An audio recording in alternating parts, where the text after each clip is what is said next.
Unions are the backbone of our country and of this community. My dad was a UAW auto worker, and I've been a proud member of the IBEW for the past 12 years.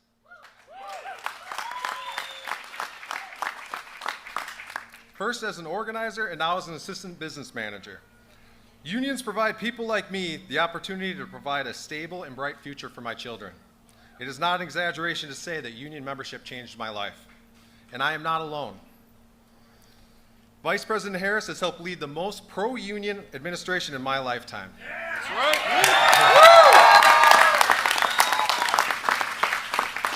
Under this administration, Wisconsin has seen the fastest growth of unions in the past 30 years.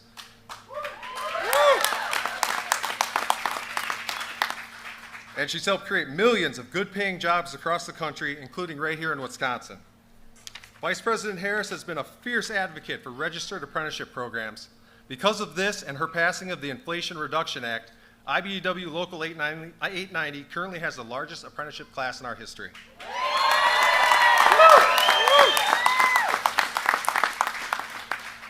And let me say this with pride, she is the only candidate in this race who has ever walked a picket line.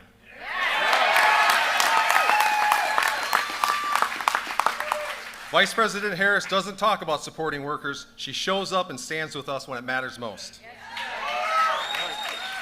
On the other hand, her opponent's Project 2025 agenda will offer a very different vision for the future of organized labor. Project 2025 would let employers cut access to overtime pay, roll back labor and workplace protections, and hurt everyone but the richest Americans.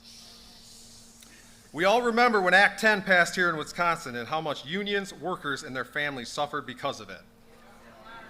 Project 2025 is even worse. The choice in this election is clear. I am so proud to introduce a champion for working families, for Wisconsinites, for all Americans, and the next President of the United States, Vice President Kamala Harris.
Taking the time to be here this afternoon for this conversation, but most importantly, thank you for all of your work. I proudly stand with labor. I have my whole entire career. I always will. This is about the dignity of work. It is about America's workforce. It is about our future, and it's just about what is right. I thank you all so very much. Thank you. And Senator Baldwin, where are you? I thank you for all you do. Let's re-elect her to the United States Senate. Governor Evers, thank you for being such a friend and such a leader. Peter Barca, I thank you for all your work. Let's send him to the U.S. House of Representatives.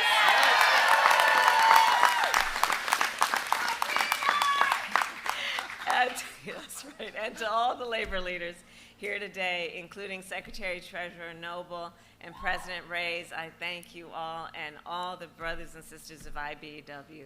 Thank you for all the work you do. I will tell you, I think it's now an open secret, I have as a dream that I will visit every IBEW local in the country. I'm on my way, I'm well on my way, but I got more to do. But I am such a huge fan of what you do. I am such a huge fan of what you do, because it is about the work you do every day and the apprenticeship programs. You are building America and America's future. And it is such good work and exciting work to the benefit of everyone. So I'm so happy to be with all of you this afternoon. I thank all of the folks who are here. We have auto workers here, we have care workers here, we have teachers here. I thank you all. Thank you. So let's get to work. I love you back.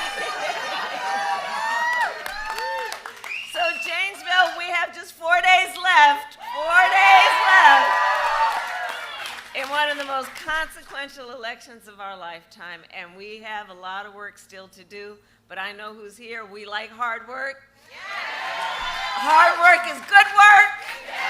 Hard work is joyful work. And we will win. And we will win. We will win.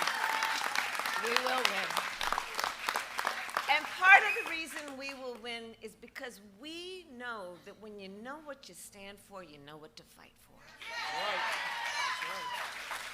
And we have an opportunity in this election to turn the page on a decade of Donald Trump, who has spent full time trying to have the American people point fingers at each other, full time trying to divide us, have people be afraid of each other. And folks are exhausted with this stuff. And we know that's who he is. That's not who we are. That's not who we are. And nobody understands better than a union member that as Americans, we all rise or fall together. Here in Janesville and across our nation, union members have helped lead the fight for fair pay, better benefits, safer working conditions. And every person in America benefits from your work. I tell people everywhere I go, thank a union member. Thank a union member. Because you may not be a member of a union, but thank a union member if you got a 5-day work week. Thank a union member for your sick leave. Thank a union member for your paid vacation leave. Thank a union member for paid family leave, because it is union members that work and put blood, sweat, and tears into raising the conditions of the American worker, wherever they work.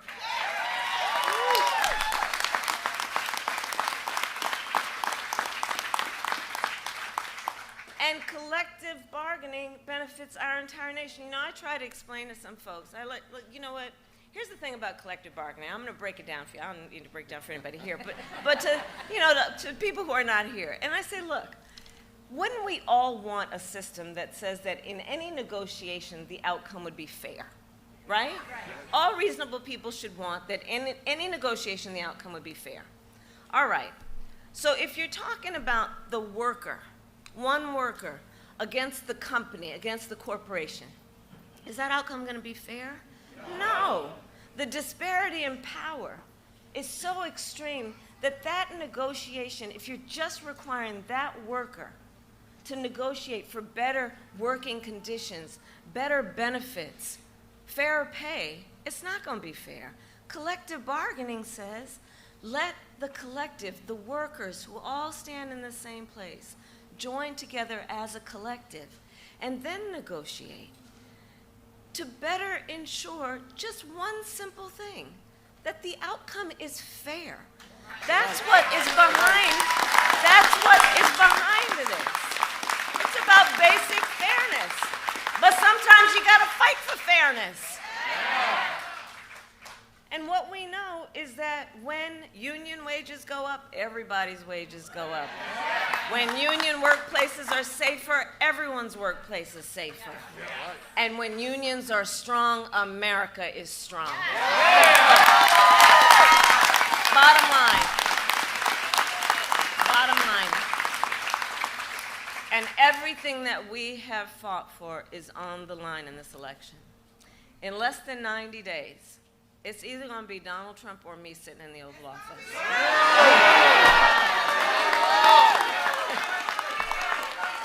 But here's the thing that we want to help.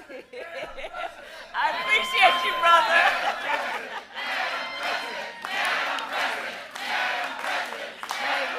Thank you. Not yet.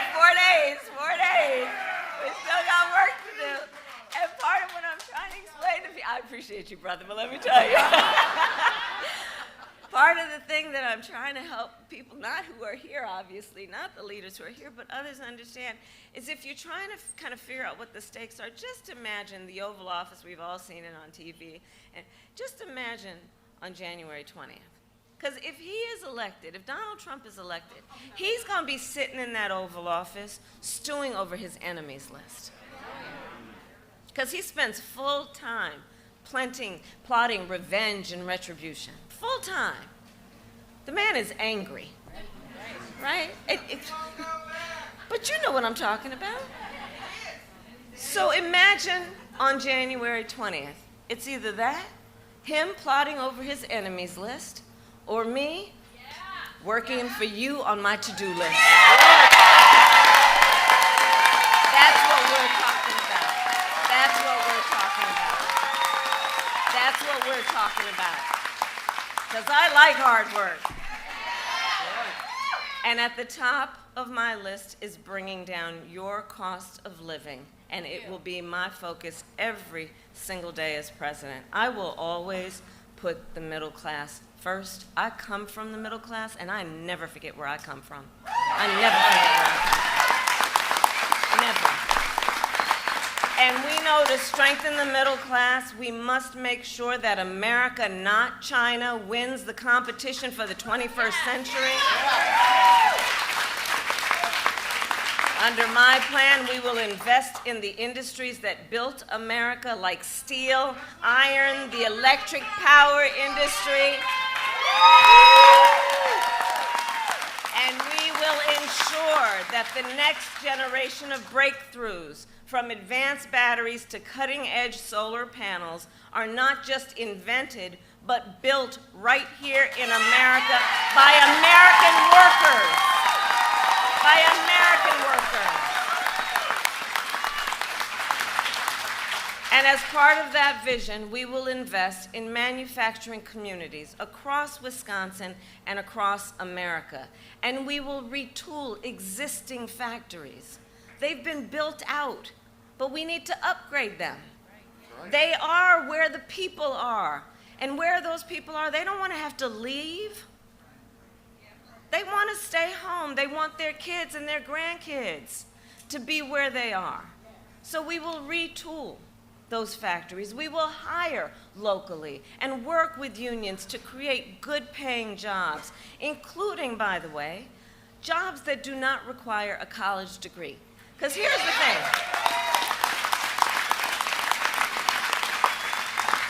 We got to really understand and do better in understanding that a college degree is not the only measure of the skills and the experience of the qualified worker, right?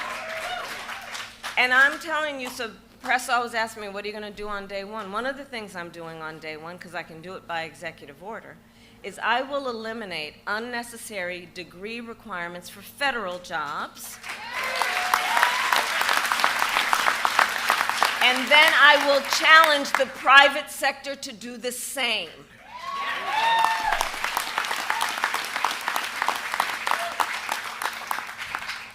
As we go forward, when we win, we will also continue to fight to expand the freedom to organize by passing the PRO Act and work to end union busting once and for all.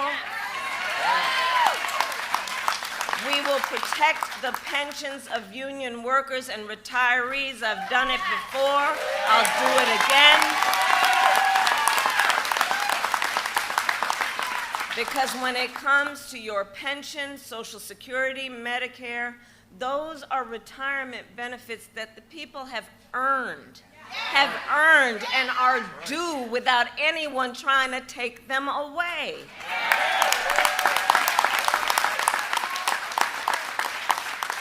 And for me, look, this issue is about dignity. It's about the dignity that any individual who has worked hard all their lives, that they absolutely deserve, which is to retire with dignity. And it is about the dignity of work. It is about the dignity of hard work. And what should then be the benefit of those years of hard work? But look, Donald Trump has a very different view of it all. Independent economists have said his plans would bankrupt Social Security in the next 6 years. And we know a lot of folks are out there, their Social Security check is the only thing that they've got. He called for raising the retirement age to 70. He intends to cut Social Security and Medicare. And remember, he said he was the only one, you know how he talks. He said he was the only one who could bring back America's manufacturing jobs. And then America lost nearly 200,000 manufacturing jobs when he was president, including thousands of jobs right here in Wisconsin. And facts be clear, those losses started before the pandemic, okay? Making Donald Trump one of the biggest losers of manufacturing jobs in America's history.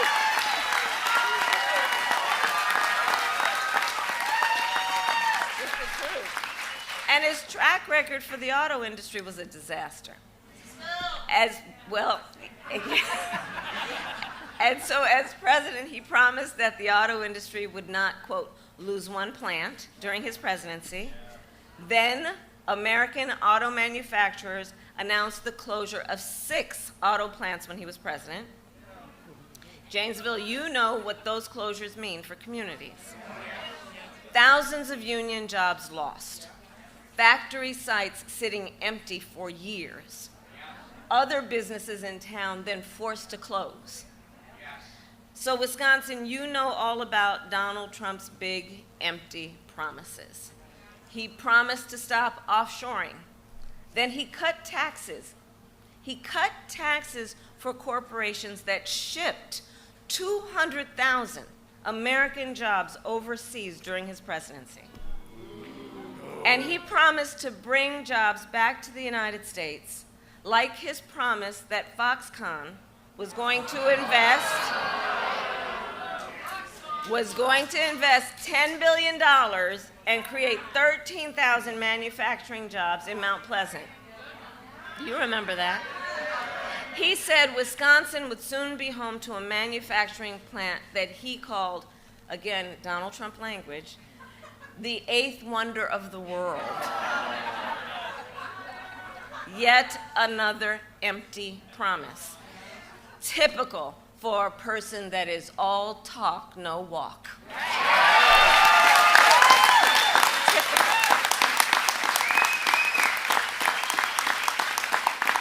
And all that to say, we here know Donald Trump is no friend to labor. No friend to labor. He has been a union buster his entire career. He has called union leaders, quote, dues-sucking people. He said that he supports the so-called right-to-work laws 100%. He joked with a billionaire buddy of his about the mass firing of striking workers. And while he was president, he lowered labor standards and made it easier for companies to break labor laws and then get federal contracts, right? And so part of why I'm here is to ask all the leaders here, let's remind all the brothers and sisters of labor about who Donald Trump really is. Because he's got a lot of talk, but if you pay attention to what he's actually done, if you pay attention to who he has actually stood with when people needed a defender and a friend, you'll see who he really is. And we got to get the word out about this, because there's a whole lot of misinformation about what he is and who he stands with. And we know he does not stand with organized labor. So here's the bottom line. Donald Trump's track record is a disaster for working people, and he is an existential threat to America's labor movement. And everything Donald Trump intends to do if he is reelected is spelled out in Project 2025, which I still cannot believe they put that thing in writing. Like they bound it, handed it out, and people read it, and now they can't handle that, right? He intends to launch a full-on attack on unions and the freedom to organize. He will ban public sector unions. I know we've got AFSCME here, right? He will roll back workplace safety protections. He will make it easier for companies to deny overtime pay for workers. Talk about trying to take us back. And he will appoint a union buster to run the Department of Labor. Not to mention what would happen with NLRB, right? So I say all this to say to the friends that America, as we all know, is ready to chart a new way forward. We are ready for a new generation of leadership for America.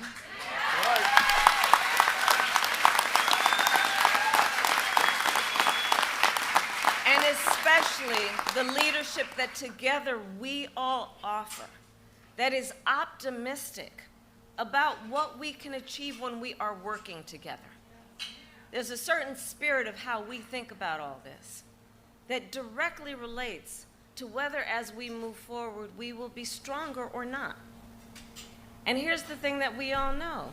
We're not going back. We are not going back. We're not going back.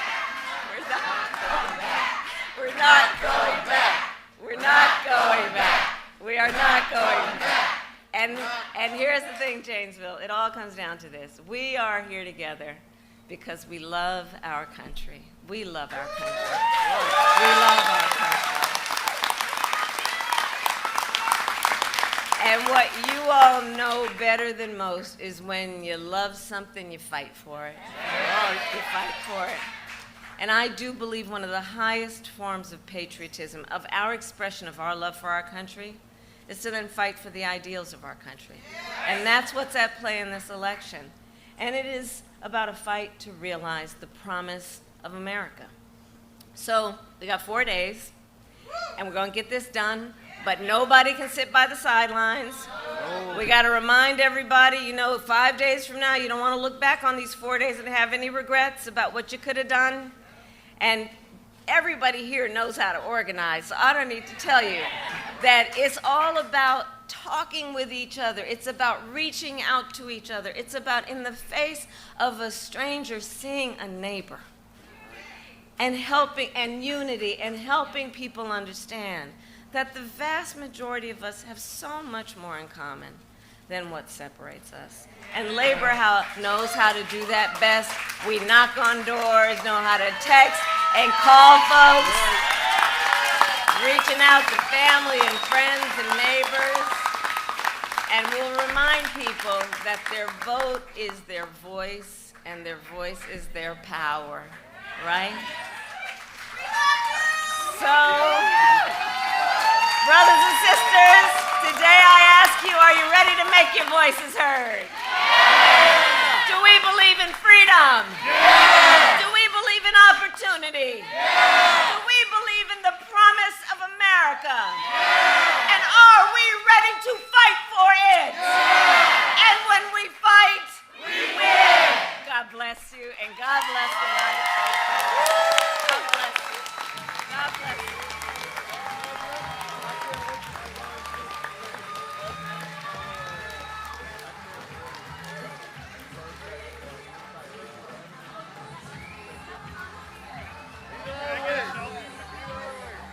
Keep on running 'cause the winner